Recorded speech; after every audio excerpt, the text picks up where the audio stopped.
Soldats, nounous, musiciens, aides-soignants, les robots sont de plus en plus présents et humanisés.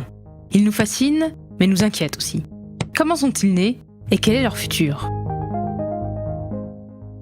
C'est en 1920 qu'apparaît pour la première fois le mot robot dans une pièce de théâtre de science-fiction écrite par l'écrivain tchèque Karel Čapek. Dérivé du mot slave robota qui signifie travail, corvée, il est utilisé pour nommer un des personnages, un serviteur mécanique à l'aspect humain. Rapidement, d'autres figures robotisées apparaissent.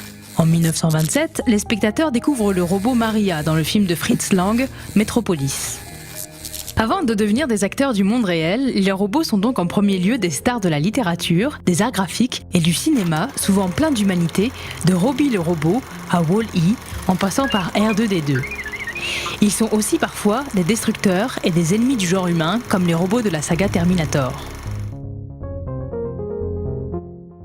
Entre-temps, dans les années 50, mathématiciens et ingénieurs se sont intéressés au sujet, tel l'américain Joseph Engelberger, et une nouvelle science a vu le jour, la robotique. Le robot est désormais une machine qui bouge, commandée par un ordinateur.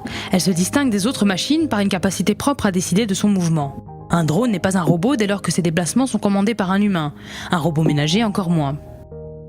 Au fil des décennies, le robot a trouvé sa place dans de nombreux domaines d'application. Industrie, exploration spatiale et maritime, médecine, etc.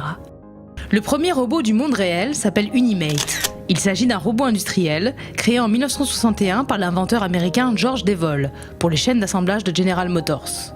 En 1996, le robot part dans l'espace.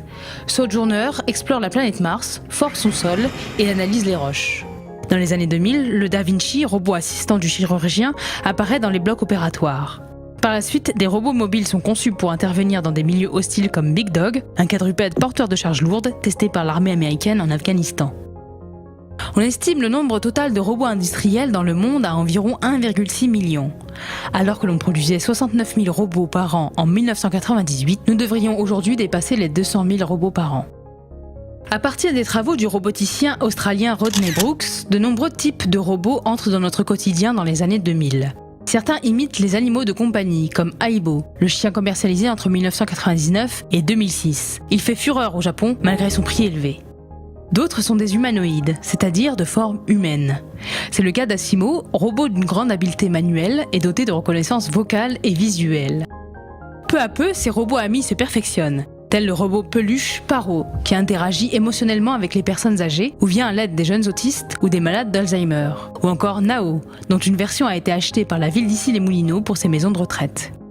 Pepper, au Japon, est comme un membre de la famille. Ce robot parle 17 langues et peut tenir compagnie en conversant pendant 12 heures. Enfin, né dans le cadre d'un projet de recherche français, Poppy est le premier robot humanoïde en vente libre et à monter soi-même. Il vous faudra débourser entre 7 500 et 8 000 € pour l'acquérir. La toute dernière génération de robots humanoïdes développe déjà une forme primaire d'intelligence. C'est le cas du robot français E-Cube ou du japonais HRP4. Cette évolution n'est pas sans poser des problèmes juridiques, éthiques ou sociaux. Qui sera responsable des agissements d'un robot très autonome ? Combien d'emplois seront créés et combien seront détruits ? Et les sombres prophéties de Terminator, qui voient une intelligence artificielle chercher à exterminer l'humanité, deviendront-elles réalité ?